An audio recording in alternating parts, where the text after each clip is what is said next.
Hi എല്ലാവർക്കും നമസ്കാരം. സൂരജാണ്. അങ്ങനെ ഞാൻ ആഗ്രഹിച്ച പോലെ വെയിറ്റ് ലോസ് ചെയ്തു. അപ്പോൾ ഇതിൻ്റെ ടിപ്സൊക്കെ എന്താണെന്ന് ചോദിച്ചിട്ടുണ്ടായിരുന്നു. ഒന്നുമില്ല, നോൺ വെജ് ലൈഫ് എന്ന് പ്യുവർ വെജ് ലൈഫിലേക്ക് ഒരു ചേഞ്ച്. അതാണ് എൻ്റെ ജീവിതത്തിൽ ഞാൻ ഇത്രയും കാലത്തിനടുത്ത് ഏറ്റവും നല്ല തീരുമാനം. എന്ന് വെച്ച് നോൺ വെജ് കഴിക്കുന്ന ആൾക്കാർ മോശക്കാരെന്നല്ല ഞാൻ പറഞ്ഞത്. ഞാൻ നന്നായിട്ട് നോൺ വെജ് കഴിക്കുന്ന ആളാണ്. നോൺ വെജ് കഴിക്കുകയും ചെയ്യും. അതിൽ അഡിക്ഷൻ ഉള്ള ആളായിരുന്നു ഞാൻ. ചിക്കൻ, മട്ടൻ, ബീഫ് ഇതൊക്കെ കഴിക്കുന്നുണ്ട്. വേറെ എന്നോട് വലിയ താല്പര്യമൊന്നുമില്ല. ഈ പറഞ്ഞ 3 സാധനം ഞാൻ കഴിക്കാറുണ്ട്. പിന്നെ ലാസ്റ്റോട് ചിക്കൻ തന്നെ കൂടുതൽ കോൺസെൻട്രേറ്റ് ചെയ്തു. അപ്പോൾ അത് കഴിച്ചതിന് ശേഷം വെജ് ലൈഫിലേക്ക് മാറിയതിന് ശേഷം നല്ല ചേഞ്ചസ് ഉണ്ടായി. കാരണം ഒരുപാട് ഫുഡ് കഴിക്കാനുള്ള ടെൻഡൻസി പറഞ്ഞു അങ്ങനത്തെ ഇതൊക്കെ പോയി. പിന്നെ ഞാൻ വളരെ ലിമിറ്റഡ് ആയിട്ടുള്ള ഫുഡേ കഴിക്കും.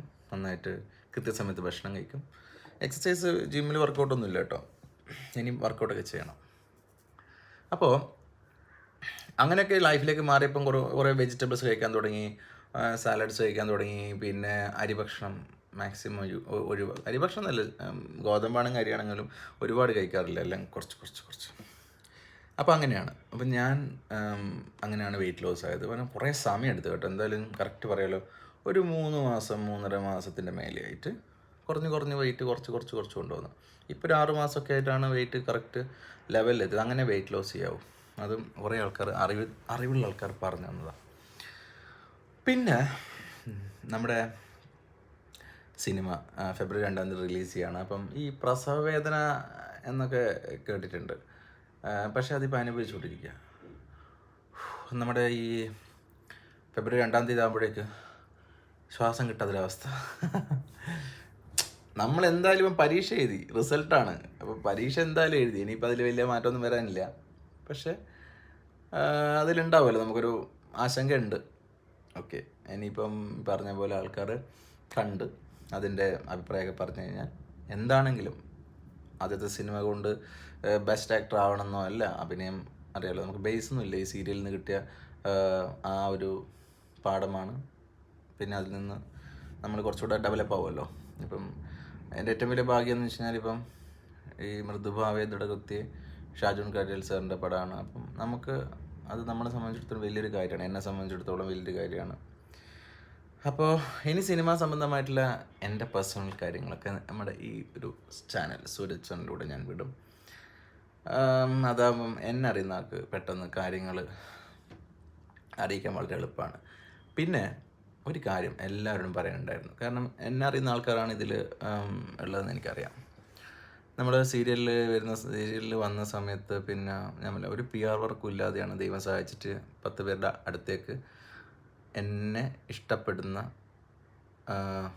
ഫാൻസ് എന്ന് പറഞ്ഞവരെ ഞാൻ കുഞ്ഞാക്കുന്നില്ല. എന്നെ ഇഷ്ടപ്പെടുന്ന ആൾക്കാർ ഒരുപാട് കഷ്ടപ്പെട്ട് എഡിറ്റ് ചെയ്ത് ഒരുപാട് വീഡിയോസ് വഴിയാണ് ഒരുപാട് പേരിലേക്ക് എൻ്റെ മുഖം എത്തിയത്. പലരും PR വർക്ക് ചെയ്തിട്ടാണ് അങ്ങനത്തെ ചെയ്യുക. അപ്പോൾ എൻ്റെ PR വർക്ക് ശരിക്കും എന്നെ സ്നേഹിക്കുന്നവരാണ് ചെയ്തത്. സത്യത്തിൽ അവരാണ് എന്നെ വളർത്തിയെന്ന് പറയാം. അപ്പോൾ ആ സമയത്ത് നമുക്ക് അവരുമായിട്ട് കമ്മ്യൂണിക്കേറ്റ് ചെയ്യാൻ ഒരുപാട് ഫാൻസ് ഗ്രൂപ്പുകൾ തുടങ്ങിയിട്ടുണ്ടായിരുന്നു. ഫാൻസുകാരല്ല, ഓരോ വ്യക്തികൾ ഓരോ ഗ്രൂപ്പുകൾ തുടങ്ങി. അപ്പം നമ്മുടെ സിനിമ വരുമ്പം ആ സിനിമയെക്കുറിച്ചുള്ള വിവരങ്ങൾ എല്ലാവരും എത്തിക്കാൻ വേണ്ടി, ഉപയോഗിക്കാൻ വേണ്ടി ആ ഗ്രൂപ്പിനെയൊക്കെ ഞാനും സപ്പോർട്ട് ചെയ്തിട്ടുണ്ടായിരുന്നു. പക്ഷേ അവസാന ഘട്ടം എൻ്റെ ലൈഫിൽ ഏറ്റവും ഒരു പീക്ക് ടൈമാണിത്. ഈ സമയത്ത് ഒരു വ്യക്തി എന്ന് പറയുമ്പം അവരുടെ ഉദ്ദേശം എന്താണെന്ന് നമുക്കറിയില്ല. അപ്പോൾ നമ്മളോട് പൈസ ചോദിക്കുകയാണ്. നമ്മുടെ ഫാൻ ഗ്രൂപ്പിലേക്ക് ഒരു സാധനം അപ്ലോഡ് ചെയ്യണമെങ്കിൽ അതുകൊണ്ടെന്നല്ല, പൈസ ചോദിക്കും. പക്ഷേ അവർ ചോദിക്കുന്ന പണം എടുത്തു കൊടുക്കാനുള്ള ഒരു സാമ്പത്തിക അവസ്ഥയിലല്ല ഞാൻ നിൽക്കുന്നത്. അപ്പം ഞാൻ പറഞ്ഞില്ല, എൻ്റെ കയ്യിലില്ല. അങ്ങനെ ഈ ഒരു സമയത്ത് നമ്മളെ ഹെൽപ്പ് ചെയ്യാന്ന് വെച്ച് കഴിഞ്ഞാൽ നമ്മുടെ സിനിമയുടെ പോസ്റ്റേഴ്സ്, ഞാൻ ആരോടും മറ്റ് ഹെൽപ്പുകൾക്ക് ഞാൻ ചോദിക്കാറില്ല. എനിക്ക് സുഹൃത്തുക്കളുണ്ടെങ്കിലും എനിക്ക് തോന്നുന്നത് പേഴ്സണലി ഞാൻ ഒരാൾക്കും ഒന്ന് ഷെയർ ചെയ്യണേ, ഒന്ന് ഷെയർ ചെയ്യോ, ഒന്ന് ലൈക്ക് അടിക്കുമോ എന്നിട്ട് ഞാൻ മെസ്സേജ് അയക്കാറില്ല. കാരണം അവർക്ക് അത് പറ്റണമെന്നില്ല. അതുകൊണ്ട് ബന്ധങ്ങൾ അവർക്ക് നമ്മുടെ സ്നേഹമുള്ള ആൾക്കാർ ചെയ്തോളും. അത് അവരോട് പറയേണ്ട ആവശ്യമില്ല. നീ അത് എനിക്ക് അയച്ചു തന്നിട്ടില്ലല്ലോ, അത് പറഞ്ഞില്ലല്ലോ എന്നൊക്കെ പറയുന്ന ന്യായം, അങ്ങനെയുള്ള ഉടായ്പ ന്യായങ്ങൾ കേൾക്കാനൊന്നും വയ്യ. പറ്റുന്ന ആൾക്കാർ ചെയ്യട്ടെ. പിന്നെ എല്ലാത്തിനും ഒരു വിധിയുണ്ട്. ഞാൻ ഷെയർ ചെയ്യിച്ചുകൊണ്ടോ അല്ല, എല്ലാത്തിനും ഒരു ദൈവനിശ്ചയമുണ്ട് അതെന്താവണം എന്നുള്ളത്. അപ്പോൾ ഈ സമയത്ത് പലരും ഷെയർ ചെയ്യുന്നുണ്ടാവില്ല, പലരും നമ്മളെ സപ്പോർട്ട് ചെയ്യുന്നില്ല എന്നൊക്കെ ഞാൻ നോട്ട് ചെയ്യും. സത്യം, ഞാൻ ഒരു എല്ലാ കാര്യത്തെയും വളരെ വ്യക്തതയോടെ മനസ്സിലാക്കുന്ന ഒരാളാണ്. ഞാൻ എല്ലാം നോട്ട് ചെയ്യാറുണ്ട്. പകരം വീട്ടാനും ദേഷ്യം കാണിക്കണമെന്നല്ല, പക്ഷെ നമുക്ക് മാനസികമായ വിഷമം ഉണ്ടാകുന്ന സാഹചര്യം ഉണ്ടാകും. കാരണം നമ്മൾ വന്ന സാഹചര്യങ്ങളിൽ നമ്മൾ പല കാര്യങ്ങളും ചെയ്തു കൊടുക്കുമ്പോൾ നമ്മളെ കൊണ്ട് പൈസ വാങ്ങി ചെയ്യേണ്ട പല കാര്യങ്ങളുണ്ട്. അതൊക്കെ നമ്മൾ വിചാരിക്കും അതൊക്കെ പോട്ടെ, പൈസ ഒന്നും വേണ്ട, നമ്മുടെ സിനിമ കാണാൻ അവരുണ്ടാവുമല്ലോ. പക്ഷെ അങ്ങനെയുള്ള ആൾക്കാർ പോലും നമ്മളെ തിരിഞ്ഞു നോക്കാതെ നിൽക്കുമ്പോൾ ഞാൻ മനസ്സിലാക്കിയ ഒരു കാര്യം, നമ്മൾ ജീവിതത്തിൽ പലരെയും ഹെൽപ്പ് ചെയ്യണം എന്ന് വിചാരിച്ച് നമ്മൾ ഇറങ്ങിപ്പുറപ്പം എൻ്റെ ഉള്ളിൽ ആഗ്രഹമുണ്ട്, നമ്മൾ ഹെൽപ്പാണ് ചെയ്യുന്നത്, അപ്പം അതിനൊരു ഗുണമുണ്ടാവും, എൻ്റെ സിനിമ ഇറങ്ങാനല്ലേ, അപ്പോൾ അത് അവർ കാണുമല്ലേ, അതൊക്കെ ഷെയർ ചെയ്താൽ 10 പേര് കാണുമല്ലോ. അപ്പോൾ നമ്മുടെ പ്രശ്നങ്ങളെ ഒതുക്കി വെച്ചുകൊണ്ട് നമ്മുടെ കയ്യിലെ പൈസയൊക്കെ എടുത്ത് നമ്മൾ പല കാര്യങ്ങളും നമ്മൾ ചെയ്തിട്ടുണ്ട്. എന്നുവെച്ചാൽ ഒരുപാട് ആൾ ഹെൽപ്പ് ചെയ്യുന്നല്ല അതിനർത്ഥം. ഹെൽപ്പിംഗ് അല്ല ഞാൻ പറഞ്ഞത്. പല സ്ഥലങ്ങളിൽ പോകാനുള്ള ഡീസലിൻ്റെ പൈസ പോലും ഞാൻ പറഞ്ഞു. പലപ്പോഴും ഞാൻ അങ്ങനെ അതുപോലും വാങ്ങാതെ പല സ്ഥലങ്ങളിൽ ഞാൻ യാത്ര ചെയ്തിട്ട് പലർക്കും പല കാര്യങ്ങളും ഞാൻ ചെയ്തു കൊടുത്തിട്ടുണ്ട്. കുറ്റം പറയുമോ അല്ലെ കണക്ക് പറയുകയല്ല. പക്ഷെ അവർ പോലും നമ്മുടെ സിനിമയുടെ അവസാന ഘട്ടത്തുമ്പം തിരിഞ്ഞു നോക്കാതെ വരുമ്പോൾ നമ്മൾ തകർന്നു പോവും മാനസികമായി. പക്ഷെ ദൈവം എന്തെങ്കിലും ഒന്ന് കണക്കാക്കിയിട്ടുണ്ടാവും. അങ്ങനെയാണല്ലോ. അതുകൊണ്ട് ഞാനിപ്പോൾ ആരോടും പറയാറില്ല ഷെയർ ചെയ്യാനും. എല്ലാവരോടും ഞാൻ ഫേസ്ബുക്കിലും ഇൻസ്റ്റയിലിടും. കാണുന്ന ആൾക്കാർ, അറിയുന്ന ആൾക്കാർ അറിയും, കാണുന്ന ആൾക്കാർ കാണട്ടെ. സിനിമ കാണാൻ വരുന്നവളൊക്കെ സിനിമ കാണട്ടെ. ഇനി എന്താ എൻ്റെ വിധി എന്നുള്ളത് എനിക്കറിയാം. എന്നെക്കൊണ്ട് പറ്റുന്ന പോലെ എല്ലാവരുടെ അടുത്തേക്ക് ഞാൻ എത്തിക്കും. അതാണ് എൻ്റെ കടമയാണ്. എൻ്റെ ഡയറക്ടറോടും പ്രൊഡ്യൂസറോടും എൻ്റെ സിനിമയിൽ വർക്ക് ചെയ്ത എല്ലാവരോടും ഞാൻ കാണിക്കുന്ന എൻ്റെ കടമയാണത്. ഓക്കെ. അപ്പം നിങ്ങളുടെ അടുത്ത് പറയുന്നത്, പറ്റുവാണെങ്കിൽ നിങ്ങളുടെ വീട്ടിലൊക്കെ എന്നെ അറിയുന്ന ആൾക്കാരുണ്ട്, അവരോടൊക്കെ പറയണം, നിങ്ങൾ ദേവയുടെ സിനിമ ഇറങ്ങുന്നുണ്ട്, ഫെബ്രുവരി 2-ാം തീയതിയാണ്, സിനിമ കാണണം. നിങ്ങളുടെ അടുത്തുള്ള എല്ലാ തിയേറ്റേഴ്സിലും പടം ഉണ്ടാവും.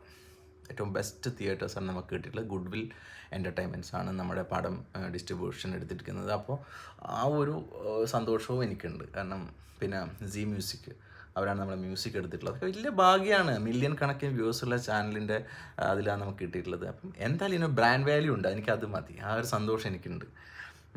പിന്നെ ബാക്കി കാര്യങ്ങളൊക്കെ പതിയെ അറിയിക്കും. നമ്മുടെ സോങ്സൊക്കെ കേട്ടില്ലേ, വളരെ വെറൈറ്റി ആയിട്ടുള്ള സോങ്സുകളുണ്ട്. നിങ്ങൾക്ക് ഇഷ്ടപ്പെടുന്ന സോങ്സ് ഉണ്ട്. പിന്നെ അതിൻ്റെ 1 by 1 ആയിട്ട് ഇൻസ്റ്റാഗ്രാമിലും ഫേസ്ബുക്കിലും എൻ്റെ യൂട്യൂബ് ചാനലും ഞാൻ എൻ്റെ ന്യൂസുകൾ അറിയിക്കാം. ദയവചെയ്ത് ഞാൻ ആരോടും പലർക്കും പേടിയുണ്ട് എന്ന് വെച്ച് കഴിഞ്ഞാൽ സൂരജിനെ അതോ എന്നോട് ഷെയർ ചെയ്യാൻ പറയും. ആരോടും പറയില്ല. നിങ്ങളുള്ള സ്നേഹം എന്നും ഉണ്ടാവും. ഇനിയിപ്പം സിനിമ കാണാൻ പറ്റാത്തവരോട് എനിക്ക് ദേഷ്യമൊന്നുമില്ല. എല്ലാവർക്കും പറ്റണം. ഇപ്പോൾ എനിക്കും എല്ലാ സിനിമകളും കാണാൻ പറ്റണമെന്നില്ലല്ലോ. അതുകൊണ്ട് അതൊന്നും വിരോധമില്ല, ദേഷ്യമില്ല. പ്രാർത്ഥിക്കുക നിങ്ങൾ. ഓക്കെ.